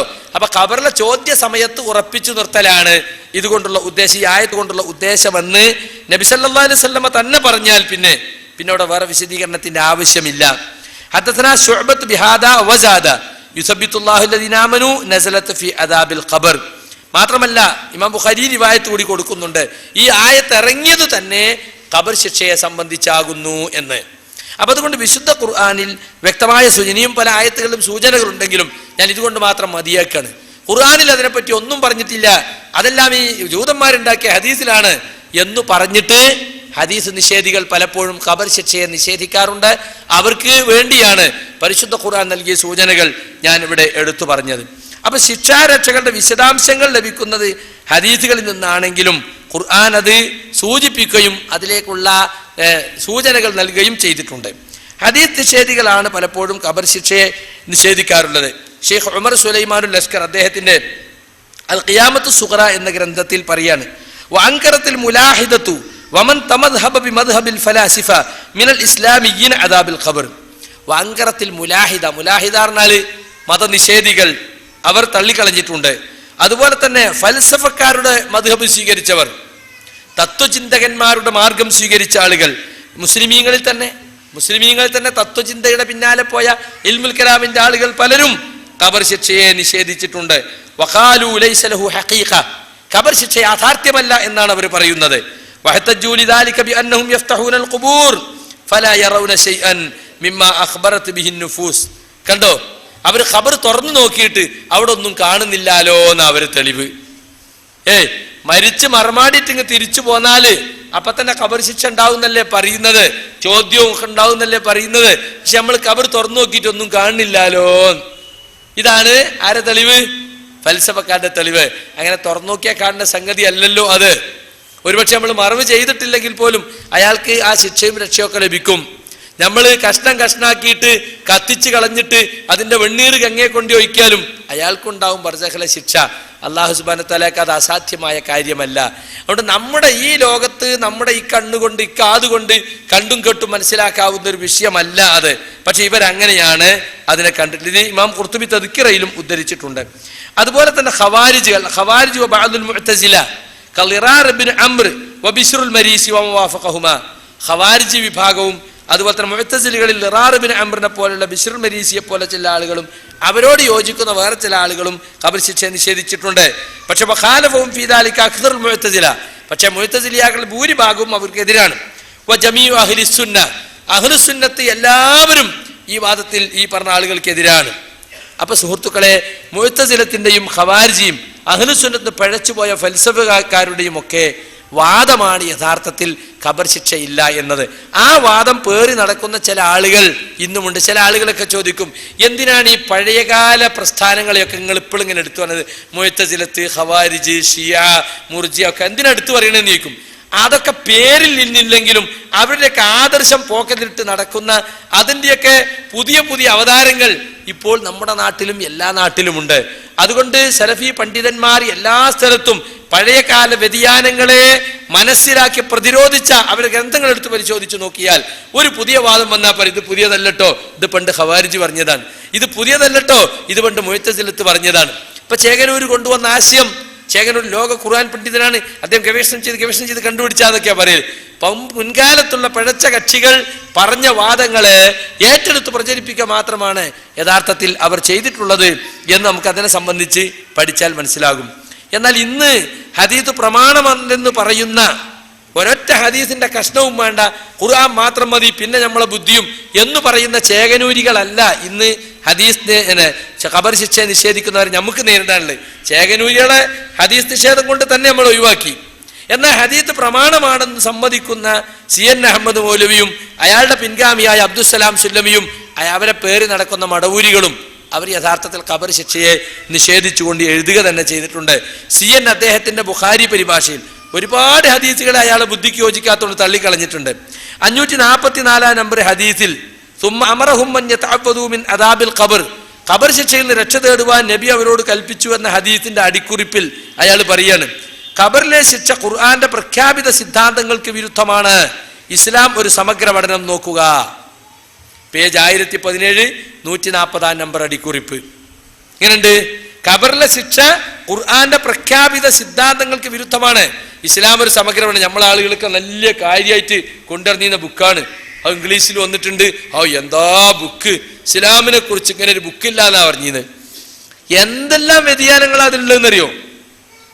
ഹദീസ് നിഷേധം എമ്പാടുമുണ്ട് അതിൽ. അത് സമഗ്ര പഠനത്തിൽ എന്താ പറഞ്ഞത്? ഇത് ഖുർആന്റെ വ്യക്തമായ പ്രസ്താവനകൾക്കെതിരാണ് എന്നാ പറഞ്ഞത്. ഈ CN അഹമ്മദ് മൗലവിയുടെ യഥാർത്ഥ പിൻഗാമിയാണ് എടവണ്ണ അബ്ദുസ്സലാം സുല്ലമി. അതുകൊണ്ടാണ് മടവൂരികൾ വേഗം അങ്ങ് ഏറ്റെടുത്തത് മൂപ്പരെ. മുമ്പൊക്കെ സുല്ലമിയുടെ വാദങ്ങൾ അയാൾ ഒറ്റക്ക് ഇതിലൊക്കെ എഴുതി കൊടുക്കും, അത് ചപ്പ് ചവറ് പോലെ അയ്യൂബി പ്രസിദ്ധീകരിക്കും, അതിന് പറ്റിയ ചില ആളുകൾ കൊണ്ടുനടക്കുന്നല്ലാതെ സംഘടനയിൽ അതൊരു പ്രശ്നമായിരുന്നില്ല. അയാൾ ആ സലാം സുല്ലമി അല്ലേ എന്ന് പറയാ ആളുകൾ. ഇപ്പതല്ല, ഇതൊരു സംഘം ഏറ്റെടുത്തു. അത് അവർ ഔദ്യോഗിക പ്രസിദ്ധീകരണത്തിൽ യാതൊരു എതിർപ്പും കൂടാതെ അച്ചടിച്ചു വരികയാണ്. സലാം സുല്ലമിക്ക് അതിലൊരു വാക്കും ശബാബിൽ വരുന്നില്ല, അത്തൗഹീദിൽ വരുന്നില്ല. അവർ പറയുന്നുണ്ട്, മുറുമുറുക്കുന്നുണ്ട്, ഞങ്ങളെ കൂട്ടത്തിൽ എല്ലാവരും അയാൾ അംഗീകരിക്കുന്നില്ല, ഞങ്ങൾക്ക് എതിർപ്പൊക്കെ ഉണ്ട് എന്ന് പറയുമെങ്കിലും അയാളെ എതിർത്തുകൊണ്ട് വരുന്നില്ല. എന്ന് മാത്രമല്ല, അയാളുടെ വാദങ്ങൾ ഈ ഷിയാക്കളെയും ഖവാരിജിന്റെയും മുഅ്തസിലത്തിന്റെയും ഒക്കെ വാദങ്ങൾ അയാളെ കണ്ട് അതെല്ലാം ഏറ്റെടുത്ത് ശബാബും മടവൂരികളും പ്രചരിപ്പിച്ചുകൊണ്ടിരിക്കുകയാണ്. സുല്ലമി എഴുതിയുണ്ടോ? ആത്മാവിന് ബർസഖിയായ ലോകത്ത് അനുഭവപ്പെടുന്ന സ്വപ്ന രൂപത്തിലുള്ള ഒരു തരം അനുഭൂതിയാണ്. ഖബർ ശിക്ഷ എന്ന് പറഞ്ഞാല് സ്വപ്ന രൂപത്തിലുള്ള ഒരു തരം അനുഭൂതിയാണ്. ഒരു ഭാഗം. പിന്നെ സ്ഥലത്ത് പറയാ, വിശ്വാസ കാര്യങ്ങൾക്ക് ഹദീസ് സഹിഹായാൽ പോലും ഇത്തരം ഹദീസുകൾ അടിസ്ഥാനമാക്കുവാൻ പാടില്ല. അപ്പൊ ഖബറിൽ ശിക്ഷ ഉണ്ട് എന്നുള്ള വിശ്വാസകാരിയാണ്. വിശ്വാസ കാര്യത്തിന് ഖബർ ആഹാദ് മുത്തവാത്തിരല്ലാത്ത ഹദീസ് പറ്റൂല. മൂപ്പര കണക്കിൽ ഇത് മുത്തവാത്തിറായി കിട്ടിയിട്ടില്ല. അതുകൊണ്ട് മൂപ്പരെന്താക്കി, വിശ്വാസ കാര്യങ്ങൾക്ക് ഇത്തരം ഹദീസ് അടിസ്ഥാനമാക്കാൻ പറ്റില്ല എന്നുകൊണ്ട് അങ്ങനെയും തള്ളി. വേറൊരു സ്ഥലത്ത് പറയാണ്, ഖുർആനിന്റെ അടിസ്ഥാനത്തിൽ ഈ ഹദീസ് വിമർശിക്കപ്പെടാൻ സാധ്യതയുണ്ട്. മൂപ്പര വക വിമർശിക്കപ്പെടാൻ, മൂപ്പർക്ക് വിമർശിക്കണമെന്ന് പൂതിയുണ്ട്. പക്ഷെ ഏതായത്താണെന്ന് വ്യക്തമായി പറയാനോട്ട് തൻ്റെ ഇടമല്ല. ഇന്നായത്തിനെതിരാണെന്ന് പറഞ്ഞാൽ അത് തഫ്സീറുണ്ട്, നമ്മൾ തെളിയിച്ചു കൊടുക്കുമല്ലോ. അതുകൊണ്ട് ഖുർആന്റെ അടിസ്ഥാനത്തിൽ വിമർശിക്കപ്പെടാൻ സാധ്യതയുണ്ട് എന്നുള്ള ഒറ്റ തട്ടല് കണ്ടോ. ഇതൊക്കെ ബുഖാരി പരിഭാഷ 2-ാം വാള്യത്തിലാണ്, 202-ാം പേജിൽ, 219-ാം പേജിൽ ഒക്കെയാണ് ഇതുള്ളത്. അതേ പുസ്തകത്തിന്റെ തന്നെ 220-ാം പേജിൽ പറയാണ്, ബർസഖി ജീവിതത്തിൽ എല്ലാ ദിവസവും രാവിലെയും വൈകുന്നേരം സ്വർഗാണെങ്കിൽ സ്വർഗം, നരകാണെങ്കിൽ നരകം കാണിക്കുന്ന ഹദീസ് ഉണ്ടല്ലോ. ആ ഹദീസ് ഖുർആനിനെതിരാണ് എന്നാണ് അയാൾ പറയുന്നത്. അയാൾ പറയാണ്, പരലോകത്ത് വരുമ്പോൾ അവന്റെ ഗ്രന്ഥം കൈകളിൽ ലഭിക്കുന്ന സന്ദർഭത്തിലാണ് തന്റെ സീറ്റ് എവിടെയാണെന്ന് ഒരു മനുഷ്യന് ഉറപ്പായ ജ്ഞാനം ലഭിക്കുമെന്ന് ഖുർആൻ പറയുന്നു. അപ്പോ ഖബറിൽ ചെന്നാല് അവൻ സ്വർഗാവകാശിയാണെങ്കിൽ സ്വർഗം കാണിച്ചു കൊടുക്കും, സ്വർഗത്തിൽ അവന്റെ ഇരിപ്പിടം കാണിച്ചു കൊടുക്കും. നരകാവകാശിയാണെങ്കിൽ നരകത്തിൽ അവന്റെ ഇരിപ്പിടം കാണിച്ചു കൊടുക്കുന്നത് വ്യക്തമായി ഇമാം ബുഖാരി വായിച്ചിരുന്ന ഹദീസാണ്. അത് ഖുർആനിനെതിരാണ്. നാളെ പരലോകത്ത് വിചാരണ കഴിഞ്ഞ് ഗ്രന്ഥം കയ്യിൽ കിട്ടുമ്പോൾ മാത്രമാണ് സ്വർഗത്തിലോ നരകത്തിലോ എന്ന് ഉറപ്പായി അറിയുള്ളൂ. അപ്പൊ ആ ആയത്തുകൾക്കൊക്കെ ഇത് ഹദീസുകൾ എതിരാണ്. അപ്പൊ ബുഖാരിയിലെ ഹദീസ് ഖുർആനിനെതിരാണെന്ന് വരുത്തി തീർത്ത CNN-ന്റെ അതേ വാദം ഒരൽപ്പം പട്ടിൽ പൊതിഞ്ഞിട്ട് എന്താക്കി അബ്ദുസലാം സുല്ലമി അവതരിപ്പിക്കുകയാണ്. ഇത് ഒരു സംഘടന ഏറ്റെടുത്തപ്പോൾ നമുക്കതിന് മറുപടി പറയേണ്ടി വന്നു. മറ്റൊരു വ്യക്തിയാണെങ്കിൽ അയാളെ വിട്ടേക്കാൻ നമുക്ക്. പക്ഷെ ഒരു സംഘടന ഏറ്റെടുത്ത് ഔദ്യോഗിക പ്രസിദ്ധീകരണത്തിൽ എതിർപ്പ് കൂടാതെ വരുമ്പോൾ നമുക്കത് എടുത്തു പറയേണ്ടി വരുന്നു. അത് ഞാൻ പറയാൻ കാരണം എന്താ അറിയോ, ഇതൊക്കെ അയാൾ മുമ്പ് എഴുതിയിലുണ്ടല്ലോ, ഇപ്പൊ എഴുതിയൊന്നല്ലല്ലോ. മുമ്പ് എഴുതിയിലുള്ളതിന് മുമ്പ് നമ്മൾ ഉള്ളിൽ വെച്ച് എതിർക്കാറുണ്ട്. ഔദ്യോഗിക പ്രസിദ്ധീകരണത്തിൽ അത് വന്നാൽ നല്ല വിമർശനം അതിനുണ്ടാകാറുണ്ട്. പിന്നെ അത് അനുവദിക്കാൻ പാടില്ല, പരിശോധിച്ചിട്ടേ കൊടുക്കാവെന്നും പറയാറുണ്ട്. എന്നാൽ ഇപ്പൊ അതല്ല. ഇപ്പൊ ആരും എതിർപ്പും ഇല്ലാതെ അയാളാണ് ഇപ്പോൾ കൊടുത്ത മുടിചൂടാ മന്നൻ, ദക്ഷിണേന്ത്യയിലെ മുഹദ്ദിസായി അയാളെങ്ങനെ കൊണ്ടടക്കാണ് മടവൂരികൾ. അയാൾ എന്ത് എഴുതി വിട്ടാലും ഒരു പ്രശ്നമല്ല. ഇവർ പറയുന്നത് നിങ്ങൾ സലഫികളാണെന്നാ. ഞാൻ ചോദിക്കട്ടെ, സലഫ് സാലികൾ ഈ വിഷയം എങ്ങനെ മനസ്സിലാക്കിയത്? ആരാണ് സലഫി എന്ന് പറഞ്ഞ? ദീന് സലഫുകൾ മനസ്സിലാക്കിയതുപോലെ മനസ്സിലാക്കുന്നവരാ. ആരാ സലഫ് സാലികൾ? സഹാബികൾ, താബികൾ, താബികൾ. അവരാരെങ്കിലും പറഞ്ഞിട്ടുണ്ടോ ഈ ഖബർ ശിക്ഷയുമായി ബന്ധപ്പെട്ട ഹദീസുകൾ ഖുർആനിന്റെ വ്യക്തമായ പ്രസ്താവനകൾക്കെതിരാണ്? അവർക്കാർക്കും ഖുർആൻ മനസ്സിലായില്ലേ? അല്ല, ഹദീസ് മനസ്സിലായില്ലേ? നമ്മൾ ചിന്തിക്കണം. അവരെ സംബന്ധിച്ച് ഞാൻ നേരത്തെ സലഫുകൾ അഖീദ ഒരുക്കുന്ന ഗ്രന്ഥങ്ങളിൽ നിന്ന് വായിച്ചു. ഇബ്നു അബ്ബാസ് അള്ളാഹു പറഞ്ഞത്, ഹസൻ ഇബ്നു ബസരി പറഞ്ഞതൊക്കെ ഞാൻ വായിച്ചു. അവരാരും തന്നെ ഈ വാദം ഉന്നയിച്ചിട്ടില്ല. അപ്പൊ സലഫുകൾ മനസ്സിലാക്കിയതുപോലെ സഹാബത്തും താബീങ്ങളും മനസ്സിലാക്കിയതുപോലെ വിഷയം മനസ്സിലാക്കണം. എങ്കിൽ മാത്രമേ സലഫിയാണ് ഞങ്ങൾ എന്ന് പറയാൻ പറ്റുള്ളൂ. സലഫി മസ്ജിദ്, സലഫി നഗർ എന്നൊക്കെ പറഞ്ഞിട്ട് ഞങ്ങളും സലഫികളാന്ന് മടവൂരികൾക്ക് പറയാൻ ധാർമ്മികമായി യാതൊരു അവകാശമില്ല. എന്നല്ല, നമ്മളെ കൂടെ ഉള്ളവർക്കും അങ്ങനെ വാദമുണ്ടോ? സലഫ് സാലികൾ മനസ്സിലാക്കിയതുപോലെ വിഷയം മനസ്സിലാക്കാൻ അവർക്ക് കഴിയുന്നില്ലേ? അവർക്കും സലഫി എന്ന് പറയാൻ പറ്റൂല. KNM ISM മെമ്പർഷിപ്പ് എടുത്തോണ്ട് ആരും സലഫി ആവൂല. പിന്നെയോ സലഫ് സാലികളുടെ ആദർശം നമുക്കുണ്ടാകണം. പരച്ചോ മെമ്പർഷിപ്പ് അല്ല നോക്കുക, നിലപാടുകളാ നോക്കുക. ഈ നിലപാട് അയാളെ എഴുതി ഒപ്പിട്ട് കൊടുക്കുക. എന്താ എഴുതി ഒപ്പിട്ട് കൊടുക്കുമ്പോൾ വായിച്ചു നോക്കും കൂടി ഇല്ല, അങ്ങനെയാണ് ഒപ്പിട്ട് കൊടുക്കല്. അതുകൊണ്ട് കാര്യമില്ല. നമ്മുടെ സലഫ് സാലികളെ ആദർശം സ്വീകരിക്കണം. അതിനുവേണ്ടിയാണ് ഈ പ്രസ്ഥാനം ഉണ്ടാക്കിയിട്ടുള്ളത്. ഈ പ്രസ്ഥാനം രൂപീകരിച്ച കാലം മുതൽക്ക് തന്നെ ആളുകളെ പറഞ്ഞു പഠിപ്പിക്കുന്ന കാര്യമാണ് ദീന് സലഫ് സാലികൾ മനസ്സിലാക്കിയ പോലെ മനസ്സിലാക്കണം. അവർ ഖുർആൻ അർത്ഥം കൊടുത്തതുപോലെ അർത്ഥം കൊടുക്കണം. അവരെ ഹദീസ് മനസ്സിലാക്കിയ പോലെ മനസ്സിലാക്കണം. അവരെ അഖീദ സ്വീകരിച്ച പോലെ സ്വീകരിക്കണം എന്ന് പണ്ട് മുതൽക്കേ നമ്മൾ പറഞ്ഞു പോന്നിട്ടുള്ള കാര്യമാണ് എന്ന് നിങ്ങൾ മനസ്സിലാക്കണം. അതുകൊണ്ട് സുഹൃത്തുക്കളെ, പച്ചയായ ഹദീസ് നിഷേധമാണ് ഇവിടെ നടക്കുന്നത്. ഖബർ ശിക്ഷയുടെ കാര്യത്തിൽ ചേകനൂര് തുടങ്ങി വെച്ച് CNN ഡയലൂട്ടാക്കി, പിന്നെ സലാം സലം എന്ന് ഡയലൂട്ടാക്കി.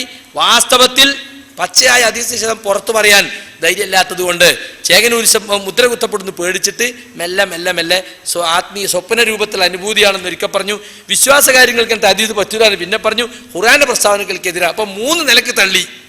3 നിലക്ക് സലാം സല്ലമിയും മടവൂരികളും എന്ത് ചെയ്തു? ഖബർ ശിക്ഷയുമായി ബന്ധപ്പെട്ട ഹദീസുകളെ തള്ളിക്കളഞ്ഞിരിക്കുകയാണ്.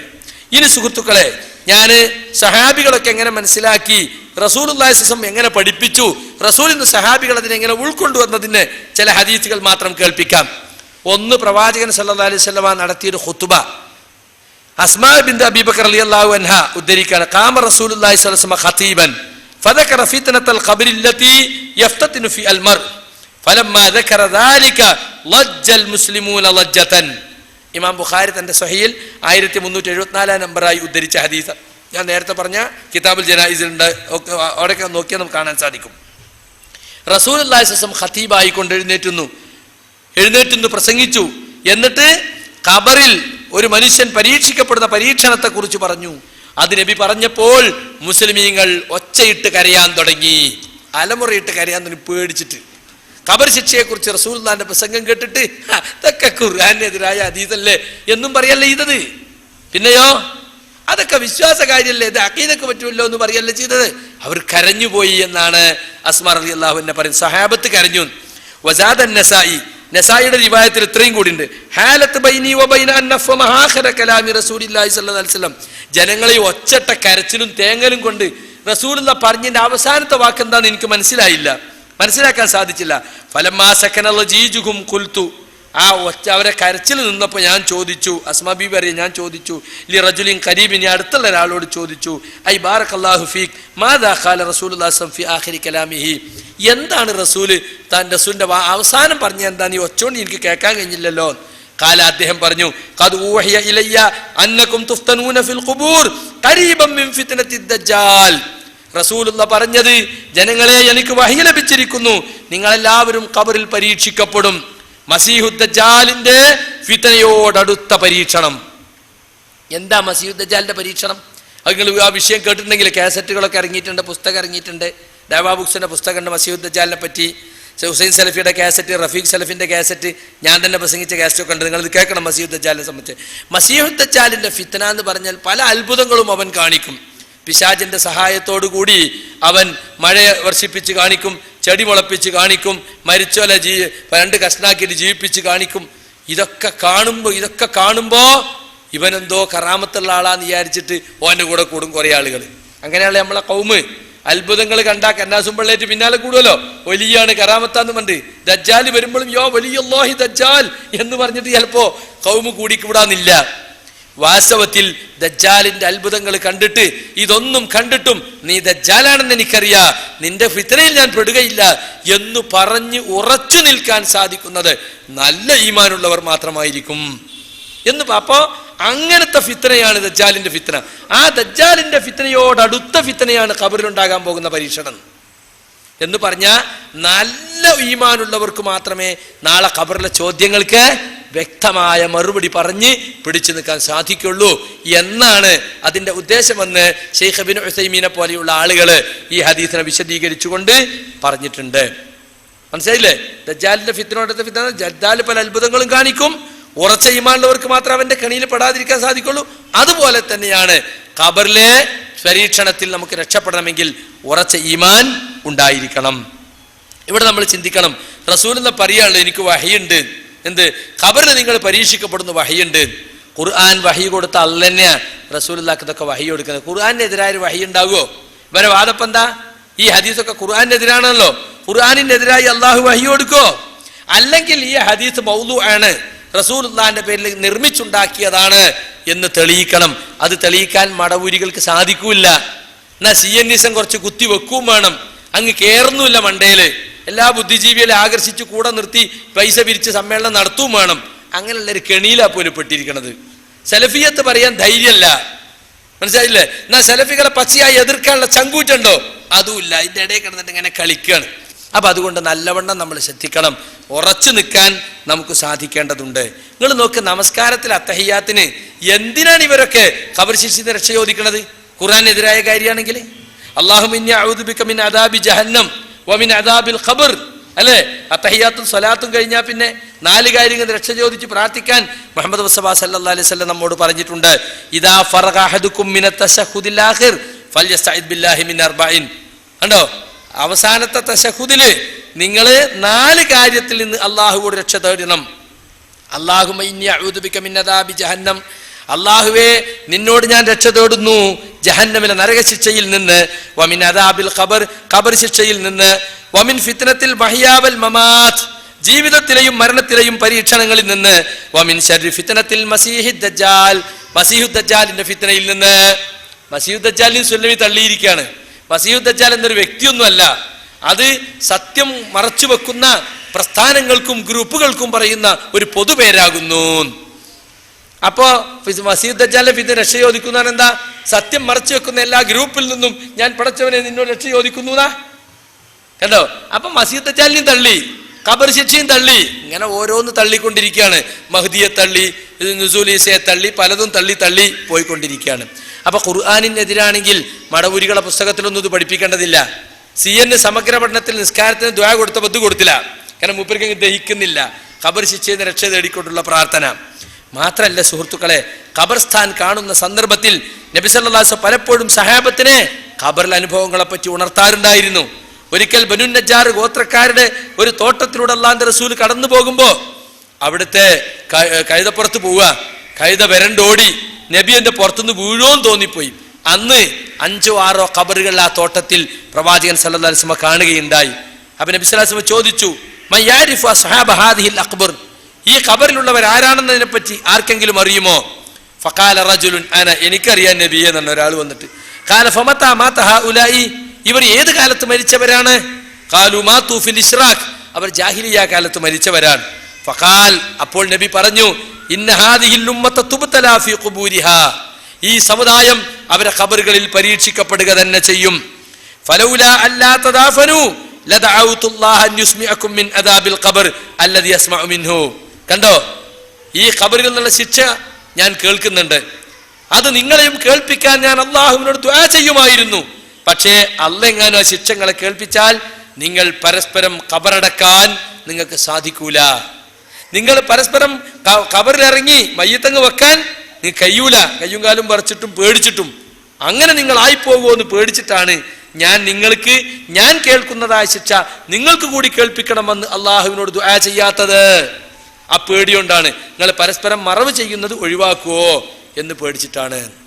ഒരാൾ മരിച്ചാൽ ഞാൻ തൊടൂല, ഞാൻ മയ്യത്തെടുക്കൂല, എനിക്ക് ഖബറിലിറങ്ങാൻ കഴിയില്ല എന്നുകൊണ്ട് എല്ലാവരും പേടിച്ച് മാറി നിൽക്കുന്ന ഒരവസ്ഥ ഉണ്ടാവുമെന്ന് ഞാൻ പേടിക്കുന്നു. അല്ലെങ്കിൽ ഞാൻ കേൾക്കുന്നതായ ശിക്ഷ നിങ്ങളെയും കേൾപ്പിക്കാൻ ഞാൻ അള്ളാഹുവിനോട് ദുആ ചെയ്യുമായിരുന്നു. അപ്പൊ ബനു നജ്ജാർ ഗോത്രത്തിൽ ജാഹിലിയ കാലത്ത് മരിച്ചവർ ആ ഖബറിന്റെ അടുത്ത് കൂടി പോകുമ്പോൾ ആ ഖബറിൽ ശിക്ഷിക്കപ്പെടുന്നത് ഒരു മുഅ്ജിസത്ത് എന്ന നിലക്ക് പുണ്യ റസൂലിന് കേൾപ്പിക്കപ്പെട്ടു. അപ്പോഴാ റസൂൽ ഈ പറയണത്, കണ്ടോ, ഞാൻ കേൾക്കുന്ന ഈ ശിക്ഷ നിങ്ങളെ കൂടി കേൾപ്പിക്കണം, ഞാൻ അള്ളാഹുവിനോട് ദുആ ചെയ്യാത്തത് നിങ്ങൾ പരസ്പരം മറവ് ചെയ്യാൻ മടിക്കും എന്ന നിലക്കാണ്. ഇവിടെ നമ്മൾ വേറൊരു കാര്യം, ഇത് മുസ്ലിം റിവായത്ത് ചെയ്ത ഹദീസാണ്. കിതാബുൽ ജന്നത്തു വനഈമ എന്നതിൽ ബാബു അർളി മഖ്അദിൽ മയ്യിത്തി എന്ന ഉപശീർഷകത്തിന് കീഴിൽ നമുക്കിത് കാണാൻ സാധിക്കും. ഇവിടെ നമ്മളൊരു കാര്യം മനസ്സിലാക്കാൻ, നമ്മളെ ചില ആളുകൾ പറയാറുണ്ട് ജാഹിലിയ കാലത്തുള്ളവർക്കൊന്നും ശിക്ഷല്ല. കാരണം ഈസാ നബിന്റെയും മുഹമ്മദ് നബിന്റെയും ഇടക്ക് ഫത്രത്തിന്റെ ഘട്ടത്തിൽ ഇടവേളയിൽ വന്നു പോയാലാണ് അവർക്ക് നബിമാരുടെ ദഅവത്ത് എത്തിയിട്ടില്ല, അതുകൊണ്ട് അവർക്ക് ശിക്ഷ ഉണ്ടാവൂല. അത് തെറ്റാണ് എന്ന് ഈ ഹദീസ് പഠിപ്പിക്കുന്നു. ജാഹിലിയ കാലത്ത് മരിച്ചവർക്ക് ഖബറിൽ ശിക്ഷിക്കപ്പെടുന്നത് റസൂലുള്ളാഹി സ്വല്ലല്ലാഹു അലൈഹി വസല്ലം കേട്ടു എന്നാണ് ഈ ഹദീസിലുള്ളത്. മാത്രല്ല ഖാല സൈദുൻ സുമ്മ അഖ്ബല അലൈനാ ബിവജ്ഹി, പിന്നീട് നബി ഞങ്ങളുടെ നേരെ മുഖം തിരിച്ചു നിന്നു. ഫഖാൽ, എന്നിട്ട് പറഞ്ഞു, തഅവ്വദു ബില്ലാഹി മിൻ അദാബിൽ ഖബർ, ഖബർ ശിക്ഷയിൽ നിന്ന് നിങ്ങൾ അല്ലാഹുവിനോട് രക്ഷ തേടുവീൻ. ഖാലു, അപ്പോൾ സഹാബത്ത് ഒന്നടങ്കം പറഞ്ഞു, നഊദു ബില്ലാഹി മിൻ അദാബിൽ ഖബർ, ഖബർ ശിക്ഷയിൽ നിന്ന് ഞങ്ങൾ ഇതാ അല്ലാഹുവിൽ രക്ഷ തേടുന്നു. ഫഖാൽ, നബി വീണ്ടും പറഞ്ഞു, തഅവ്വദു ബില്ലാഹി മിൻ അദാബിൽ ഖബർ, ഖബർ ശിക്ഷയിൽ നിങ്ങൾ അല്ലാഹുവിനോട് രക്ഷ തേടുവീൻ. അപ്പോൾ അവർ വീണ്ടും പറഞ്ഞു, നഊദു ബില്ലാഹി മിൻ അദാബിൽ ഖബർ. ഇത് ഇമാം അൽബാനി അദ്ദേഹത്തിന്റെ സിൽസിലത്തു സഹീഹയിലെ 159 നമ്പറായി എടുത്തു കൊടുത്തിട്ടുണ്ട്. അപ്പൊ അതുകൊണ്ട് സുഹൃത്തുക്കളെ, നബി സല്ലല്ലാഹു അലൈഹി വസല്ലമ സന്ദർഭങ്ങൾ വരുമ്പോൾ ഖബർ ശിക്ഷയെക്കുറിച്ച് സഹാബത്തിനെ ഉണർത്താറുണ്ടായിരുന്നു, അവർ അത് ഉൾക്കൊള്ളാറുണ്ടായിരുന്നു എന്നും ഹദീസ് നമുക്ക് കാണുവാൻ സാധിക്കും. അതുപോലെ ഉസ്മാൻ റളിയല്ലാഹു അൻഹു ഖബർ കണ്ടപ്പോൾ കരഞ്ഞ ഒരു സംഭവം ഹദീസ് ഗ്രന്ഥങ്ങളിൽ വളരെ പ്രസിദ്ധമാണ്. അദ്ദേഹത്തിന്റെ മൗല ഹാനി ഉദ്ധരിക്കുകയാണ്, കാന ഉസ്മാൻ ഇദാ വഖഫ അലാ ഖബറിൻ ബക, ഒരു ഖബറിനടുക്കൽ നിന്നാൽ ഉസ്മാൻ റളിയല്ലാഹു അൻഹു കരയും. ഹത്താ യബുല്ല ലിഹ്യതുഹു, അദ്ദേഹത്തിന്റെ കണ്ണുനീരൊലിച്ച് താടി നനയുവോളം അദ്ദേഹം തേങ്ങി കരയുമായിരുന്നു. ഫഖീല ലഹു, അപ്പോൾ അദ്ദേഹത്തോട് ചോദിക്കപ്പെട്ടു, തദ്കുറുൽ ജന്നത വന്നാറ ഫലാ തബ്കി, നരകത്തെയും സ്വർഗത്തെയും ഒക്കെ നിങ്ങൾ ഓർക്കുന്നുണ്ടല്ലോ, എന്നിട്ട് നിങ്ങൾ കരയുന്നില്ല. വതബ്കി മിൻ ഹാദാ, ഈ ഖബറിന്റെ അടുത്ത് വരുമ്പോൾ എന്താ നിങ്ങൾ കരയുന്നത്? ഫഖാൽ, അദ്ദേഹത്തിന്റെ മറുപടി, ഇന്ന റസൂലുള്ളാഹി സ്വല്ലല്ലാഹു അലൈഹി വസല്ലമ ഖാൽ, നബി സല്ലല്ലാഹു അലൈഹി വസല്ലമ പറഞ്ഞിട്ടുണ്ട്, ഇന്നൽ ഖബറ അവ്വലു മൻസിലിൻ മിൻ മനാസിലിൽ ആഖിറ, ആഖിറത്തിന്റെ ഘട്ടങ്ങളിൽ ഒന്നാമത്തെ ഘട്ടമാകുന്നു ഖബർ. ഫഇന്ന ജാ മിൻഹു ഫമാ ബഅദഹു ഐസറു മിൻഹു, ആരെങ്കിലും ആ ഘട്ടത്തിൽ രക്ഷപ്പെട്ടാൽ അതിനുശേഷമുള്ളത് അയാൾക്ക് വളരെ എളുപ്പമാണ്. വഇല്ലം യൻജു മിൻഹു ഫമാ ബഅദഹു അശദ്ദു മിൻഹു, അതിൽ നിന്ന് ആരെങ്കിലും രക്ഷപ്പെട്ടിട്ടില്ലെങ്കിൽ അതിനുശേഷമുള്ള അതിനേക്കാൾ കഠിനമാണ് എന്ന് റസൂലുള്ളാഹി സ്വല്ലല്ലാഹു അലൈഹി വസല്ലം പറഞ്ഞിട്ടുണ്ട്. മാത്രല്ല ഖാല, അദ്ദേഹം വീണ്ടും പറയാണ്, ഖാല റസൂലുള്ളാഹി സ്വല്ലല്ലാഹു അലൈഹി വസല്ലം മാ റഅയ്തു മൻദറൻ ഖത്തു ഇല്ലാ വൽ ഖബ്റു അഫ്ളഉ മിൻഹു. റസൂല് പറയാണ്, ഞാൻ ഒരു കാഴ്ചയും കണ്ടിട്ടില്ല ഖബർ അതിനേക്കാൾ ഭീകരമായ ഒരു കാഴ്ചയായിട്ടല്ലാതെ. അപ്പൊ ഞാൻ കണ്ട കാഴ്ചയിൽ വെച്ച് ഏറ്റവും ഭീഭത്സവും അതിഭീകരവുമായ കാഴ്ച ഖബറിലെ കാഴ്ചയാണെന്ന് പുണ്യ റസൂല് പറഞ്ഞിട്ടുണ്ട്. ഇതൊക്കെ പറഞ്ഞ് റസൂലിൽ നിന്ന് കേട്ടത് കൊണ്ടാണ് ഖബറിന്റെ അടുത്തേക്കും എനിക്ക് കരച്ചിൽ അടക്കാൻ കഴിയാത്തത് എന്നാര് പറയുന്നു? ഉസ്മാൻ റളിയല്ലാഹു അൻഹു പറയുകയാണ്. സുഹൃത്തുക്കളെ, അപ്പൊ സഹാബത്തൊക്കെ ഇത് ശരിക്കും ഉൾക്കൊണ്ടവരും മനസ്സാ ബോധ്യപ്പെട്ടവരും അതനുസരിച്ച് അള്ളാഹുവിനോട് ഖബർ ശിക്ഷയിൽ നിന്നും രക്ഷ തേടുന്നവരുമായിരുന്നു. അല്ലാതൊക്കെ ഖുർആനിനെതിരാണ് എന്ന് പറഞ്ഞ് തള്ളിക്കളഞ്ഞവരല്ല. ഈ ഹദീസിൽ നിന്നും 2-3 കാര്യങ്ങൾ നമുക്ക് മനസ്സിലാകുന്നുണ്ട്. ഒന്ന്, ഖബറാണ് അവ്വലു മൻസിൽ, ആഖിറത്തിന്റെ തുടക്കം, ആഖിറത്തിന്റെ ആദ്യത്തെ ഘട്ടം. ആഖിറത്തിൽ പ്രവേശിച്ചു കഴിഞ്ഞാൽ ഒന്നാമത്തെ താവളം അത് ഖബറാണ്. അതിൽ നിന്ന് രക്ഷപ്പെട്ടാൽ അതിന് ശേഷമുള്ളത് വളരെ എളുപ്പമാണ്. കാരണം അതിന് രക്ഷ കിട്ടിയാൽ ഓന് മനസ്സിലായി ഞാൻ സ്വർഗത്തിന്റെ ആളാണ്, പിന്നെ പ്രയാസം ഉണ്ടാവില്ലല്ലോ. കാരണം എന്താ, ചോദ്യങ്ങൾക്ക് മറുപടി പറയാനും മറ്റൊക്കെ സാധിച്ചാൽ മുഅ്മിനും മൂഖിനുമാണെങ്കിൽ, ഉറച്ച വിശ്വാസിയാണെങ്കിൽ അയാൾക്ക് സ്വർഗത്തിൽ നിന്നൊക്കെ ഒരു വാതിലിനെ തുറന്നു കൊടുക്കുന്ന, സ്വർഗത്തിന്റെ പരിമളം അവിടെ അടിച്ചു വീശും, ഖബർ വിശാലമാക്കപ്പെടും. അപ്പൊ പിന്നെ അയാൾക്ക് എളുപ്പമായിരിക്കുമല്ലോ. അതേ സമയത്ത് ഇന്ന് രക്ഷപ്പെട്ടില്ലെങ്കിലോ, ചോദ്യത്തിന് മറുപടി പറയാൻ കഴിയാതെ ബുദ്ധിമുട്ടിയാലോ, നരകത്തിന്റെ വാതിലാ തുറന്നു കൊടുക്കുക. അതിന്റെ പുകയും അതിന്റെ ചൂടുമാണ്, അതിന്റെ ദുർഗന്ധമാണ് അവൻ ലഭിക്കുക. പടച്ചോനെ ഖിയാമം വരാതിരിക്കട്ടെ എന്നായിരിക്കും അവൻ പറയാ. പരലോകത്ത് സ്വർഗത്തിൽ ലഭിക്കാനിരിക്കുന്ന ഐശ്വര്യങ്ങള് കണ്ണറിയ കാണുകയാണ് ബർസഖിൽ ഇരുന്നു കൊണ്ട് സത്യവിശ്വാസി. അദ്ദേഹം പ്രാർത്ഥിക്കണം എന്താ, വിശ്വാസി പറയുന്നത് എന്താ? റബ്ബി അഖിമിസ് സാഅ, റബ്ബി അഖിമിസ് സാഅ ഹത്താ അർജിഅ ഇലാ അഹ്ലി വമാലി. പടച്ചവനെ നീ ഖിയാമം ഒന്ന് വേഗമാക്ക്. മറ്റൊരു റിവായത്തിൽ അജ്ജിൽ ഖിയാമസ് സാഅ, ഖിയാമത്ത് വേഗമാക്കണേ, എനിക്ക് എൻ്റെ കുടുംബത്തിലേക്കും എൻ്റെ സമ്പത്തിലേക്കും മടങ്ങിപ്പോകാമല്ലോ, എനിക്ക് കുടുംബസമേതം സന്തോഷിക്കാലോ, വേഗാക്ക് ഖിയാമത്ത് എന്നാണ് വിശ്വാസി പറയുക. എന്നാൽ സത്യനിഷേധിയോ നരകത്തിന്റെ ഭയാനകത കാണുമ്പോൾ റബ്ബിലാ തുഖ്മിസ് സാഅ, പടച്ചവനെ ഖിയാമം കൊണ്ടുവരലേ, ഖിയാമം കൊണ്ടുവരലേ എന്നായിരിക്കും പറയാൻ. അപ്പോ ഖബർ എന്ന് പറയുന്നത് യഥാർത്ഥത്തിൽ ഭീകരവും ഭീപത്സവുമായ കാഴ്ചയാണെന്ന് ഈ ഹദീസ് നമുക്ക് മനസ്സിലാക്കാൻ സാധിക്കും. അത് കണ്ട ആള് റസൂല് മാത്രമാണ്, വേറെ ആർക്കും കാണാൻ സാധിക്കൂല. വേറെ ആർക്കും കാണാൻ സാധിക്കുമെന്ന് ആരൊക്കെ കഥകൾ ഉണ്ടാക്കിയിട്ടുണ്ടെങ്കിലും അതെല്ലാം കള്ളക്കഥകളാണ്. മുഅ്ജിസത്ത് എന്ന നിലക്ക് റസൂലുള്ളാഹി സ്വല്ലല്ലാഹു അലൈഹി വസല്ലം കണ്ടിട്ടുണ്ട്, റസൂലുള്ളാഹിന്റെ കൂടെയുള്ള സഹാബത്ത് പോലും കണ്ടിട്ടില്ല. പിന്നല്ല ഔലിയാക്കന്മാരും ശേഷക്കാരും ഒക്കെ കാണുക. പല കഥകളും പല കിതാബുകളും സൂഫി കഥകൾ നമുക്ക് കാണാൻ സാധിക്കും. ഖബർ തുറന്നപ്പോൾ അങ്ങനെ കണ്ടു, ഖബർ തുറന്നപ്പോൾ അങ്ങനെ കണ്ടു, അല്ലേ, ഖബറിൽ നിസ്കരിക്കുന്നുണ്ട്, ഖബറിൽ തീ കണ്ട് എന്നൊക്കെ പറഞ്ഞിട്ട് പല കഥകളും നിങ്ങൾ കേട്ടിട്ടുണ്ടാവും. അതൊന്നും യഥാർത്ഥത്തിൽ ഈ കണ്ണുകൊണ്ട് കാണാനോ ഇക്കാതുകൊണ്ട് കേൾക്കാനോ പറ്റിയ രൂപത്തിലുള്ളതല്ല, ഈ ലോകവുമായി ബന്ധപ്പെട്ട ഒരു സംഗതിയുമല്ലത് എന്ന് നമ്മൾ മനസ്സിലാക്കണം. ഇനി സുഹൃത്തുക്കളെ, ജാബിർ റളിയല്ലാഹു അൻഹു റിപ്പോർട്ട് ചെയ്യുന്ന ഒരു ഹദീസിൽ കാണാം, ഇദാ റഅൽ മുഅ്മിനു മാ ഫുസിഹ ലഹു ഫീ ഖബരിഹി, മുഅ്മിനായ മനുഷ്യൻ ഖബറിൽ തനിക്ക് വിശാലത ലഭിക്കുന്നത് കാണുമ്പോൾ യഖൂൽ, അയാൾ പറയും, ദഊനി ഉബശ്ശിറു അഹ്ലി, എന്നെ വിടൂ, ഞാൻ എൻ്റെ കുടുംബത്തിന് സന്തോഷം അറിയിക്കട്ടെ. ഫഖാലു ലഹു ഉസ്കുൻ, നിങ്ങൾ അവിടെ താമസിച്ചോ, നിങ്ങൾക്ക് അറിയിക്കാനൊന്നും കഴിയൂല എന്ന് അയാളോട് പറയും. അപ്പോൾ സത്യവിശ്വാസിക്ക് സന്തോഷകരമായ അനുഭവമാണ് ഉണ്ടാകുക. അവർക്ക് സ്വർഗമാണെങ്കിൽ സ്വർഗം, നരകമാണെങ്കിൽ നരകം, അത് എല്ലാവർക്കും കാണിച്ചു കൊടുക്കും. ഇദാ മാത അഹദുക്കും ഉരിദ അലൈഹി മഖഅദുഹു ബിൽ ഗദാതി വൽ അശിയ്യി, നിങ്ങളിൽ ഒരാൾ മരിച്ചു കഴിഞ്ഞാൽ അയാളുടെ വാസസ്ഥലം രാവിലെയും വൈകുന്നേരവും അയാൾക്ക് പ്രദർശിപ്പിക്കപ്പെടും. ഇൻ കാന മിൻ അഹ്ലിൽ ജന്ന ഫമിൻ അഹ്ലിൽ ജന്ന, സ്വർഗ്ഗക്കാരിൽപ്പെട്ടവനാണോ എന്നാൽ അവന് സ്വർഗ്ഗക്കാരിൽപ്പെട്ട വാസസ്ഥലം കാണിച്ചു കൊടുക്കും. വഇൻ കാന മിൻ അഹ്ലിൻ നാർ ഫമിൻ അഹ്ലിൻ നാർ, നരകാവകാശിയിൽപ്പെട്ടവനാണെങ്കിൽ അവന് നരകത്തിലുള്ള വാസസ്ഥലം കാണിച്ചു കൊടുക്കും. യുഖാലു ലഹു ഹാദാ മഖ്അദുക്, അവനോട് പറയപ്പെടും ഇതാണ് നിനക്കുള്ള വാസസ്ഥലം, നിന്റെ സീറ്റ്. ഹത്താ യബ്അസകല്ലാഹു ഇലൈഹി യൗമൽ ഖിയാമ, ഖിയാമത്ത് നാളിൽ അള്ളാഹു അവനെ അവങ്കിലേക്ക് ഉയർത്തെഴുന്നേൽപ്പിക്കുന്നത് വരെയും എല്ലാ ദിവസവും രാവിലെയും വൈകുന്നേരവും അവൻ്റെ സീറ്റ് ഏതാണെന്ന് അവന് കാണിച്ചു കൊടുത്തുകൊണ്ടേയിരിക്കും. ഇതുകൊണ്ടാണ് സുഹൃത്തുക്കളെ എല്ലാ നമസ്കാരത്തിലും നമ്മൾ രക്ഷ തേടണം എന്ന് പറയുന്നത്. ആയിഷ റളിയല്ലാഹു അൻഹ റിപ്പോർട്ട് ചെയ്യുന്ന ഒരു ഹദീസിൽ കാണാം, അന്ന യഹൂദിയത്തൻ ദഖലത് അലൈഹ, ഒരു യഹൂദി സ്ത്രീ ഒരിക്കൽ ആയിഷ ബിബി റളിയല്ലാഹു അൻഹയുടെ അടുത്ത് വന്നു. ഫദക്കറത് അദാബൽ ഖബർ, അവര് അദാബുൽ ഖബറിനെ പറ്റി ആ യഹൂദി പെണ്ണ് പറഞ്ഞു. ഫഖാലത് ലഹ ആദകില്ലാഹു മിൻ അദാബിൽ ഖബർ, ഖബർ ശിക്ഷയിൽ നിന്ന് അള്ളാഹു നിങ്ങളെ രക്ഷിക്കട്ടെ എന്ന് ആയിഷ ബിബിയോട് യഹൂദി പെണ്ണ് പറഞ്ഞു. ഫസാലത്ത് ആയിഷത്തു റസൂലുള്ളാഹി സ്വല്ലല്ലാഹു അലൈഹി വസല്ലം അദാബിൽ ഖബർ. അപ്പൊ ആയിഷ ബിബിയെ സംബന്ധിച്ചിടത്തോളം അവർ മുമ്പ് അത് മനസ്സിലാക്കിയിട്ടില്ല, ഖബറിലെ ശിക്ഷയുള്ള കാര്യം. അപ്പൊ റസൂലുള്ളാഹിനോട് ചോദിച്ച അദാബുൽ ഖബറിനെ പറ്റി.